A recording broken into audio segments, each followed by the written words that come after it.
Throughout time, roller coasters have come and gone. Only some become legends for their intensity and thrills. Each and every year, coaster fans like you venture to the parks, searching for that one special ride that stands out above the rest. You submitted your rankings, and now it's time to reveal the group of elite roller coasters that you have voted as the best of the best. COASTER-net Uncut proudly presents the 2015 Thrilling 32. Hello, ladies and gentlemen, and welcome back to another episode of COASTER-net Uncut in our Thrilling 32 Bracket Challenge series. I am Danny Miller from Rochester, New York, alongside Andrew Barczyk from Chicago, Illinois. We're down to the Elite Eight in both of these brackets. We're getting down to the Final Four tonight. We're into the big boys now. You know, the Cinderellas have had their say, but I think it's time for the big boys to take over. What do you think? Absolutely, Danny. We've had some really, really tough decisions that were made to get to this point. So, you know, we've weeded through it. Now it's time to actually see which teams are amongst the elite and now move on to the Final Four. So now we're really going to see, like you say, which teams, how separating the men from the boys for sure. Absolutely. You know, we've got a lot of chalk, as I like to say. You know, you're picking chalk. You're picking the favorites. You know, now you're getting into you're getting into favorite versus favorite to the point where they're all tough decisions from this point on. So what do you say we get into it and start with the wood bracket first here in the 2015 COASTER-net Thrilling 32 Bracket Challenge. We're going to start in the Riverview Park region, named for that old defunct Chicago park, but both of the Chicago coasters gone now. So we've got Balder from Liseberg in Sweden going up against Boulder Dash from Lake Compounce in Bristol, Connecticut. Boulder Dash, the winner 2 years ago, as we've mentioned before, and Balder in its first year in the bracket, first year meeting the minimum rider requirements. And a tough one, and I will say this, not a whole lot of people picking Balder to get through the first two rounds. I will say that, a very rare pick. So what are your thoughts on this one, knowing that this is one that not a whole lot of people saw coming? This one is unusual because Boulder Dash has a huge following, but even though it doesn't have a ton of ridership behind it. There, you talk to the average park goer, and more likely than not, they probably haven't been on Boulder Dash. Boulder, even less.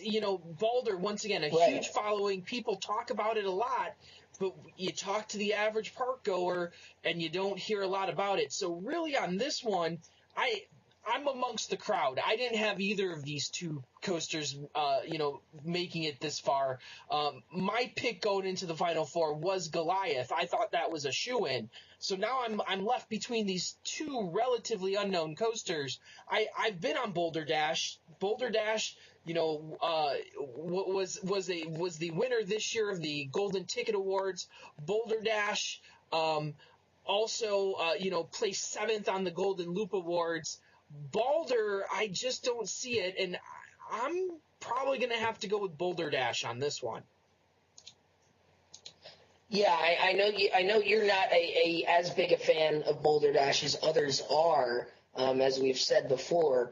But it's kind of, I don't know. You feel like you just don't know quite enough about Balder to really put it into the Final Four, especially with Boulder Dash doing so well the last couple of years. And the somewhat Cinderella run for Balder does come to an end. It is Boulder Dash winning the Riverview Park region, and Boulder Dash is looking to regain its title from 2 years ago. That will go on to the Final Four against the winner of our next matchup, but it is Boulder Dash advancing. We're going to go down to – oh, go ahead. I said I can't say that I'm surprised. It has so much of a following right now. Coming off of the big win off the Golden Tickets, people really like Boulder Dash. I'm not a fan of the mountain coaster, as they call it. But it still ranks up there for me. It's still in my top 20, so it's not like it's completely out from left field here either, where I hate the ride.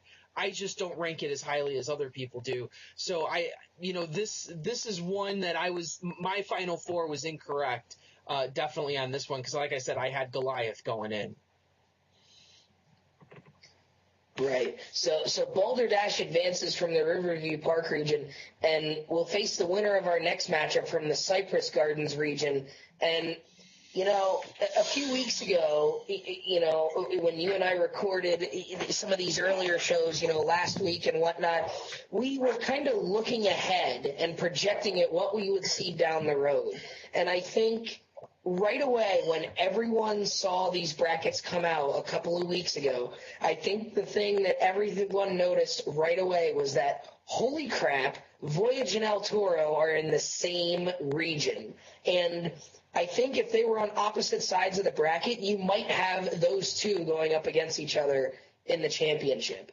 And you said right from the get-go that you think the winner of Voyage and El Toro, whoever makes it through that region of death, as we've been calling it, might have a chance to win the whole thing. It's just a matter of who gets through everything else. And we have Voyage versus El Toro here, and at least for this year, once and for all, we get a chance to settle it. And this is one where both of us have ridden them, and both of us rank them very highly, but both of us also put Voyage a little bit higher. So before we reveal who's won this matchup, let's hear your thoughts.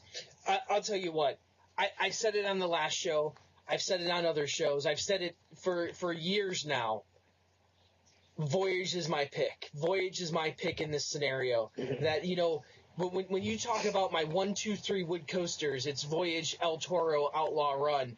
El Toro Outlaw Run actually has my number 2 spot. So El Toro, but right there, the difference between these coasters is so great, but yet what separates them in my ranking is so small that there is basically a minuscule amount separating Voyage, Outlaw Run, and El Toro for me. It's very, on any given day, if you get a bad ride on one and a good ride on the other, you could switch that top 3 quite easily. But at the end of the day, the consistent ride that I think really changed coasters and changed my perspective on wood coasters is Voyage, and that's why I have given Voyage the nod, not only into the Final Four, but into my championship as well, taking home the crown. And to be honest, either of these two coasters I think is going to buzzsaw right through Boulder Dash. I don't think Boulder Dash has a shot in the next round. Yeah, and when you ask people what they want in a good wooden roller coaster, what are some of the things you think of? You think of airtime. You think of lateral forces. You think of directional changes. You think of it being a terrain ride. You think of it being, close to the ground and really twisted. You'd like to see it in the woods. You talk about it being a nice long ride. You don't want something that's too short. And I think the fact that you and I both put Voyage as our number 1 wood coasters is a testament to it fulfilling all of those things that most coaster enthusiasts look for in a good wood coaster. When you look at the other side of things, though, the one thing that Voyage may not have going for it is its smoothness. Some people don't like how aggressive the Voyage is. The people at Holiday World say that wood coasters get meaner with age, and Voyage gets meaner with age. El Toro, not so much. El Toro gives you the airtime. El Toro gives you the directional changes. It gives you the height. It gives you the speed. And it does that in a very smooth manner. Maybe not quite as long, not in quite as drastic of a setting or a dramatic setting, I guess you could say, in the woods. It's just kind of there around a midway. It is next to a lake, but it doesn't play much factor into it. So it's really tough to pick this one. And this is one that we saw almost a 50-50 split between who was going to win in all the submissions. But it's Voyage coming out on top of El Toro this year in the 332 bracket challenge. And, a round of applause for El Toro for the valiant effort, as you said. But it is Voyage coming out on top of El Toro this year. So now it is Voyage versus Boulder Dash. Voyage has placed second last year and the year before. Boulder Dash won it 2 years ago, but came in third last year. So in the first 2 years, each of these coasters has come higher than the other one once. So now a spot in the finals is on the line depending on who placed higher this year. So that'll be very interesting. But it is Voyage winning the Cypress Gardens region. All right, so let's get to the other side of the bracket now, shall we? We'll go over to the Wallam Park region, and I think the first one in this matchup here, we got Shivering Timbers, which I think is one that a lot of people didn't see coming. Some people did, but a lot of people had either Legend or possibly Lightning Racer, even a few people with Wooden Warrior. But Shivering Timbers is one, like you kind of said with Balder, it's one that not as many people have ridden, so it's a little tougher to gauge for people who haven't ridden it, and they don't really think too highly of it. Shivering Timbers going up against the defending champion Outlaw Run, which, if you haven't heard about Outlaw Run, you've been living under a rock for the last 2 years. I mean, Outlaw Run has just taken the world by storm, and has really put Rocky Mountain construction on the map if they weren't already.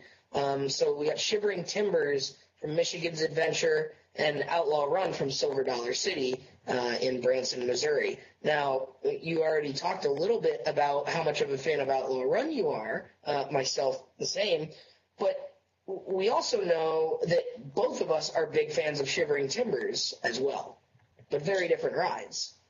Very, very different rides that you talk about. You talked about in the last matchup with El Toro and Voyage about length. And Outlaw Run doesn't have the length on it. Very short ride, packed with a ton of great elements to it. But at the end of the day, pretty short for a coaster of this stature. Shivering Timbers, on the other hand, is about as long as you're going to get on a roller coaster. That thing is massive in both height and length. No brakes anywhere on it. No trim brakes anywhere on Shivering Timbers. None at all.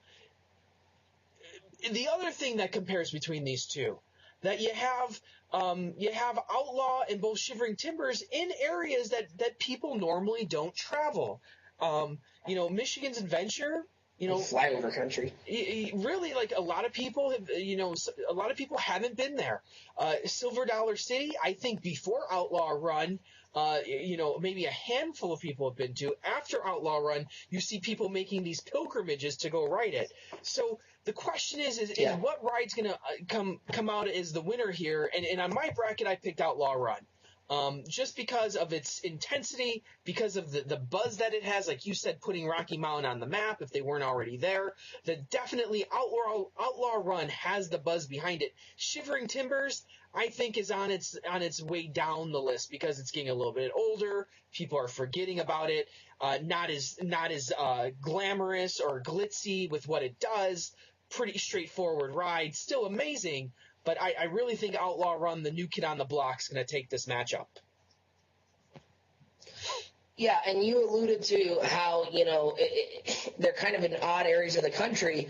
We talk about how I've been traveling to, you've been traveling longer than I have, but to go to amusement parks, I've been making big trips since 2007 and just got to Michigan's Adventure this past year for the very first time. So even me, someone who knew about it, it took me a while to finally, make the trek up there. Well worth the trip. I rode Outlaw Run in its opening year in August towards the end of the season.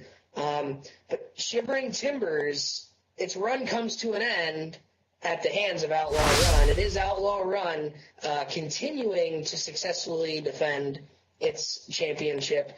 Outlaw Run winning the Wallam Park region and is going to the Final Four. So, like you said, Outlaw Run was your pick. And, for me, I put these two right next to each other on my list, so it's really kind of a coin flip for me. Shivering Timbers, like you said, maybe not quite as glamorous. It's a very straightforward ride, but it has the length. Outlaw Run, on the other hand, a great terrain ride, but in a much smaller package. So two very different rides. Outlaw Run gets the nod here. So Outlaw Run's going to the Final Four, and we've got one more matchup to talk about, and that is the Long Beach Pike region. And would you agree that in this region, if there was a Cinderella in the wood bracket, we have it in the PNE Playland coaster here going up against Gold Striker? For sure. If there is any coaster in this whole tournament, both the steel and wood side, that probably came out of nowhere, it's the coaster from P&E Playland. I don't think anyone expected it to do as well as it has in this poll, and especially in this bracket. No way did people expect this to happen.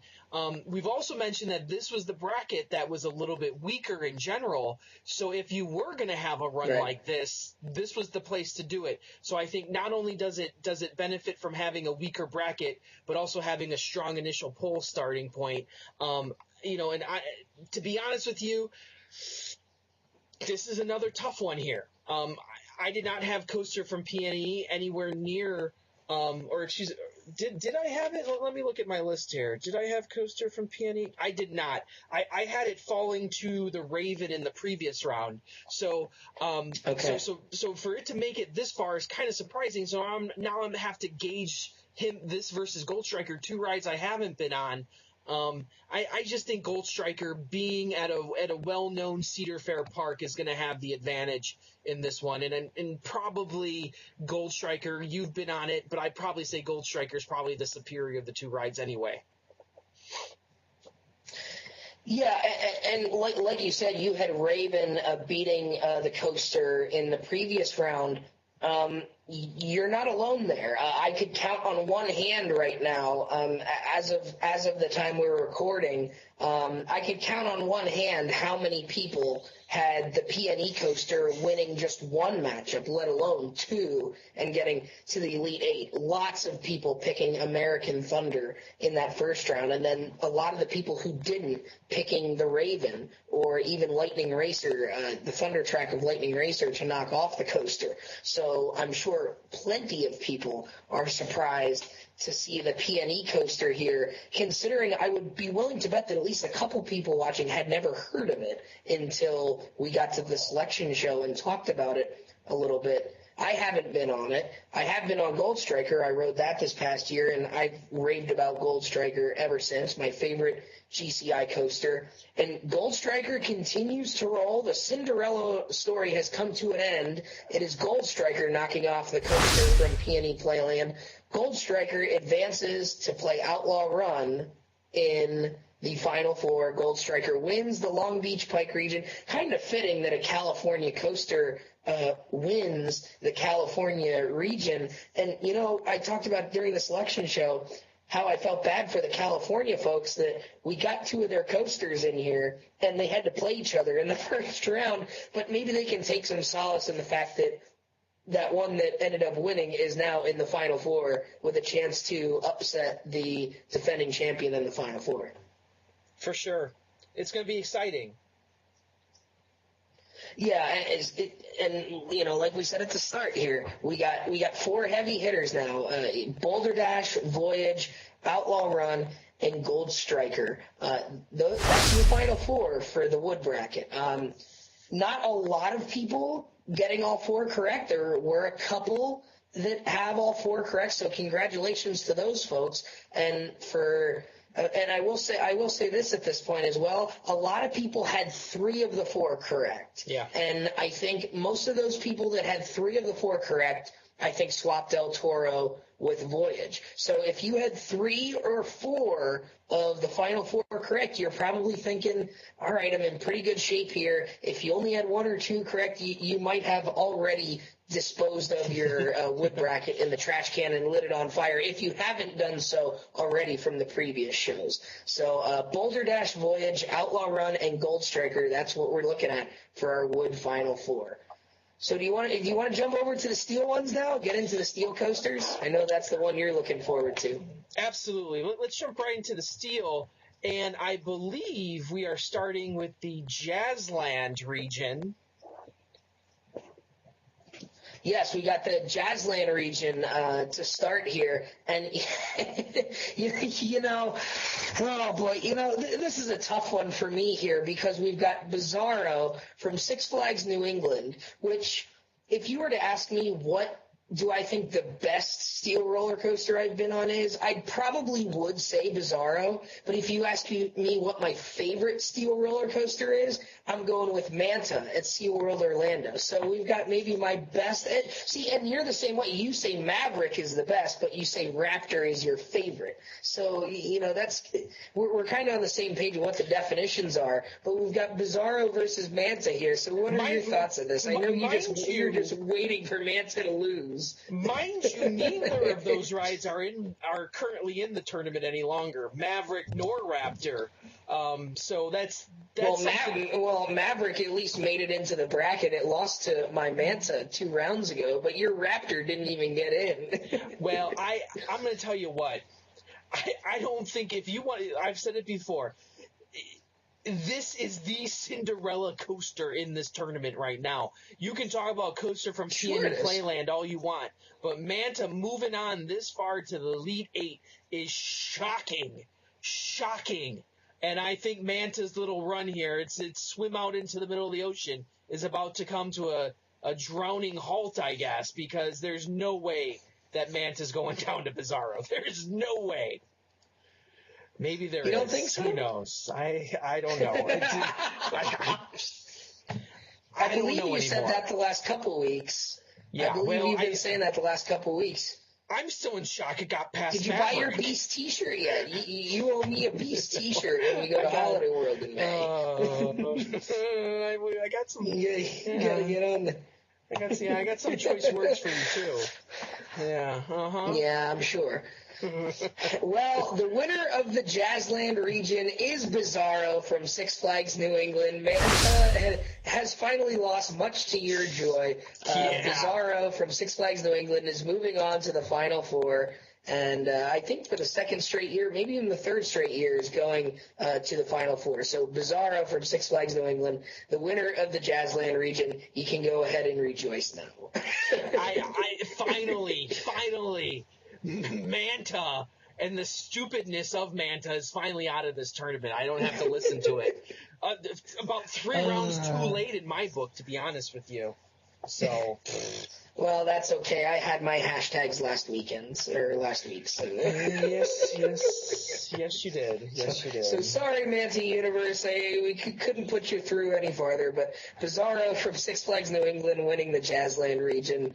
And now moving on to play. We know it'll be playing a B&M Mega Coaster, but the question is which one. And I believe this is the Astro World region that we're moving down to now. Absolutely. And we've got Diamondback from Kings Island going up against Leviathan from Canada's Wonderland. 2 Cedar Fair B&M Mega Coasters. Diamondback, for a long time, the favorite over there at Kings Island. Not the only Kings Island coaster left still. We've got Banshee coming up in a few minutes here. But Diamondback has been the favorite since it was built, really. And I think you could probably say the same about Leviathan.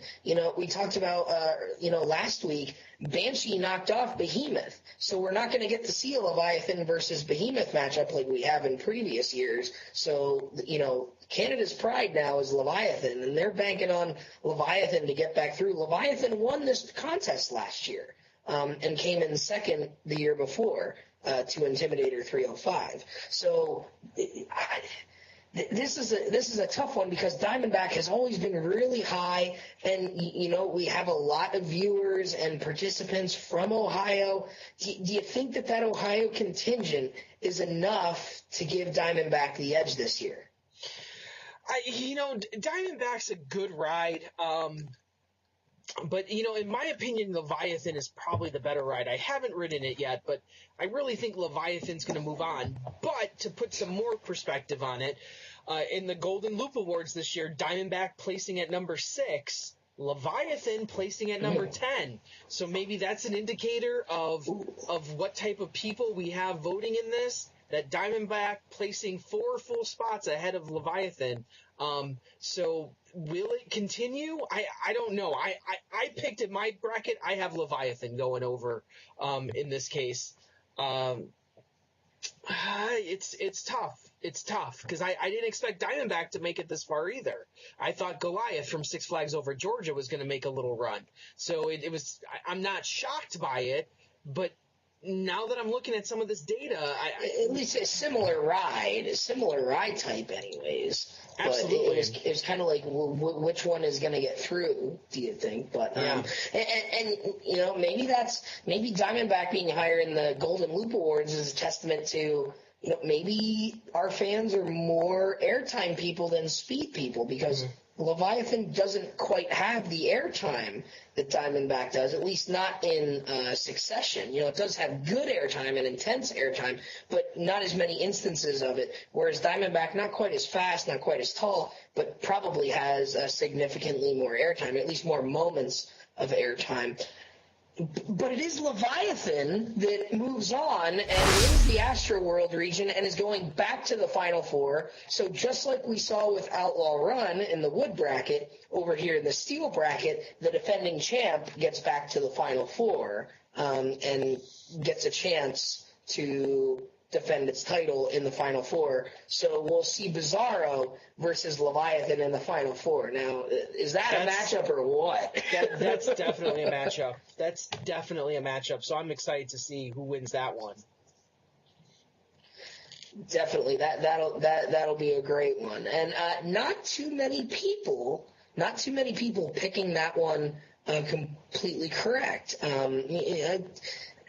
I wouldn't say, I would say less than half of the people. And when you look at, a lot of people picked Maverick to get to the Final Four, and understandably so. But Mantis said no. So Mantis' run came to an end. But it is Bizarro getting through that upper region, Leviathan getting through the lower region on that half of the bracket. So now, let's go over to the other side of the bracket, and now we're jumping into the Hard Rock Park region, where we see Intimidator 305 from King's Dominion, which a lot of people were worried about that one last week. Expedition G-Force, that was a tough out for Intimidator 305 to get through that, but it did get through Expedition G-Force, going up against Banshee, and it's the new ride from Kings Island there.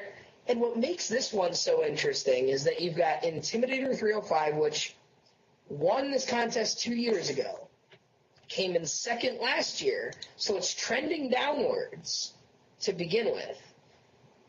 But on top of that, you don't know where people ranked Banshee because it's a new for 2014 ride. It's its first year in existence. You don't know where it was the previous year because it didn't exist. So you have to try and think about where it was placed on this big list of these coasters that have been around for some 10 or 15 years. In Intimidator's case, 5 or 6. But boy, that's a tough thing to predict, don't you think, here when you got a new coaster getting this far? Well, I can tell you that new coasters are always tough to try and figure out where they're going to fall. But, I keep going back to the Golden Loop Awards because, once again, it's a good indicator of where our fans are. Intimidator 305 placed third overall at King's Dominion. Banshee tied at 6th place. So definitely in the top 10. Ooh. Obviously has a lot of people. Now, remember, Golden Loops just ranked your number 1. So there are a number of people out there that think Banshee is not only a good coaster, but the best roller coaster in the world. So that's really interesting to think about, that Banshee in its very first year gained that many fans that put it to their number 1 coaster anywhere. Right, and I should also mention that Banshee and Diamondback both tied for 6th place in the Golden Loop Award. So both of them neck and neck. So, wow.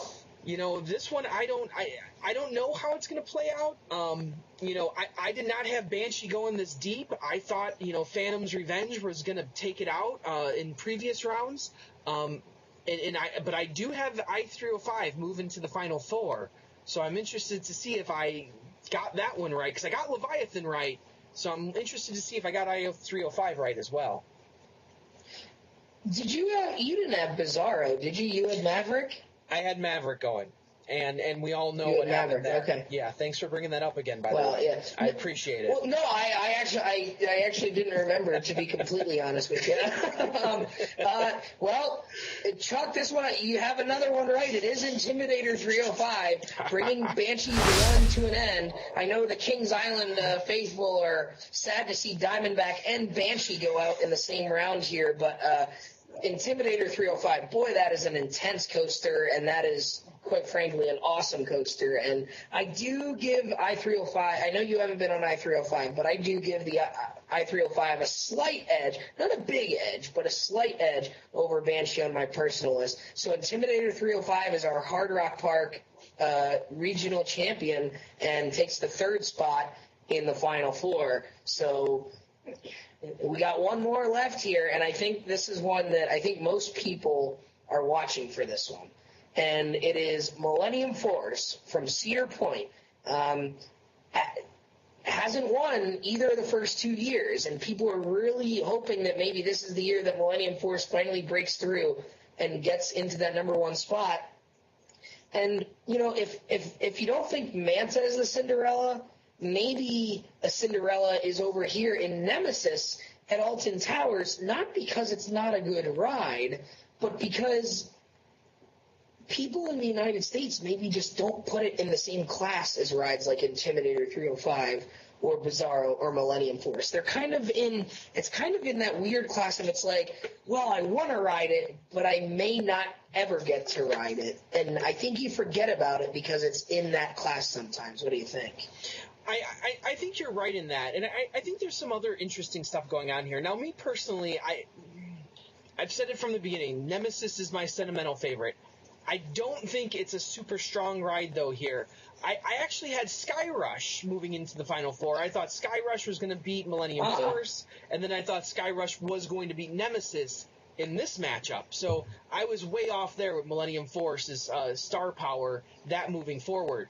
But here, I think if you see what has happened in the rest of this bracket and the rest of all of these matches, that we see these European coasters going kind of deep, but not having that last breath to move into the finals. You look at the Wood, All-American coasters. So far here, All-American coasters. That's why I think that what's going to happen here, Millennium Force against Nemesis, as much as I love Nemesis, and as much as I've been pulling for Nemesis in the last 3 rounds, Millennium Force, come on. The Millennium Force is not going to drop to Nemesis. No way. It's Millennium Force, of course, number one roller coaster in the world for how many years now? Number one on the Golden Loop Awards. Just way too much star power here for it to go down. So I'm looking forward to see what Millennium Force does against I-305. Let's be honest. Well, and that has been the long time debate, I-305 or Millennium Force. A lot of the Cedar Point fanboys are up in arms when I-305 opened up, and everyone said that, that I-305 was better. And, to your point about the European coasters, before we reveal the winner here, Silver Star won a first-round matchup, lost to Nemesis, which was Europe on Europe. Nemesis here getting through. Expedition G-Force winning its first-round matchup, not having enough to beat I-305. A tough coaster, but not having enough to get through that next round. And in the Wood bracket, we saw it with Vodon Timber Coaster, that got through a round, but ended up losing then to Boulder Dash, I believe. So, and Balder got through 2 good coasters, beat White Lightning and Goliath, but then losing to Boulder Dash. So losing to the American favorite. So Nemesis is kind of on the same level here as Balder, because it's not a bad ride, but you're not quite sure if it has enough to beat the perennial favorite in Millennium Force, just like Balder couldn't beat Boulder Dash. But so the winner, much probably to your surprise and everyone else's surprise and maybe your joy, is Nemesis. Nemesis beats Millennium Force in the Elite Eight. Nemesis is going to the Final Four. Nemesis from Alton Towers is going to the Final Four. We have a European coaster. We have two non-United States coasters in the Final Four here. We've got Leviathan from Canada, but then we've got Nemesis from Alton Towers in England moving to the Final Four out of the Geauga Lake region. Take on Intimidator 305. What do you is that the surprise of the bracket? Do you think? I think it has to be the surprise of the contest. For sure. I think of all I talked about the Ohio fanboys crying when Beast went down. I can't imagine what's happening now. Oh man! Please, ladies and gentlemen, you and I better change our addresses. It's not worth your life. Don't go up to the roof right now and jump off. It's just a contest. It's just a bracket. Right. It's not that serious. Settle down, dry your eyes, and man, wow, holy cow! And a lot of those people with Millennium Force as their champions setting fire to their bracketology sheets as we speak. I think I can hear a few of them cursing in my ear, these folks. But I will say this. More than one person correctly predicting Nemesis into the Final Four. So it's not such a far-fetched idea that people would never pick it. So congratulations to the folks who correctly predicted those. And congratulations to Bizarro, Leviathan, Intimidator 305, and Nemesis for getting to the Final Four of the Thrilling 32 Steel Bracket Challenge. So that wraps up the Elite Eight to Final Four matchups. We've got some outstanding coasters still standing. Over in the wood bracket, we have Boulder Dash going up against Voyage. We've got the defending champion Outlaw Run going up against Gold Striker. And over here in the steel bracket, we've got Bizarro going up against the defending champion in Leviathan. We've got I-305 going up against Nemesis. So a neat little fact here. This is the third year we're doing this contest. Both the wood and steel had different winners the first 2 years, and both of those winners are still alive in both brackets. Boulder Dash and Outlaw Run still alive in the wood side of things and on different sides of the bracket. So it is possible that those two could go up against each other. And over here in steel, we have Leviathan and Intimidator 305 both alive and also on opposite sides of the bracket. So we could potentially see in both brackets our two previous champions going up against each other. That's an exciting thing to think about. They could settle it once and for all in the finals. So, hopefully your brackets aren't too destroyed just yet. There are quite a few people who have very solid brackets and have predicted most of these, if not all of these, correctly. So for those of you who have done a good job of getting to this point, congratulations, and I know you're excited to see the conclusion of this in the coming days. So do you have any last thoughts before we close out and sign off for the night? I'm just looking at my bracket, and my wood bracket's still pretty strong. I got 3 out of the 4 going. My steel bracket, I feel pretty confident in as well, actually. I think I'm pretty good right now. So I'm pretty good. Don't worry about me. You're pretty. You want that prize, don't you? Oh yeah. I already got my topic picked. for the show. Sure. All right. Well, as always, we'd like to thank everyone for joining us. We hope that you guys are having a good time with these shows. We're pumping these out every couple of days to kind of build tension as we get closer and closer to our championship show, which is coming up next week. So we want to thank everyone who's participated in not only the poll but the bracket challenge, and we want to thank you guys for watching us every week and joining us every week. We will be getting back to our normal format as soon as this contest is over, but we hope you guys are having fun with it because I know we are too. So as always, I'm Danny Miller from Rochester, New York. And Andrew Barczyk from Chicago, Illinois. And we'll see you guys next time. Right on, Ride Warriors.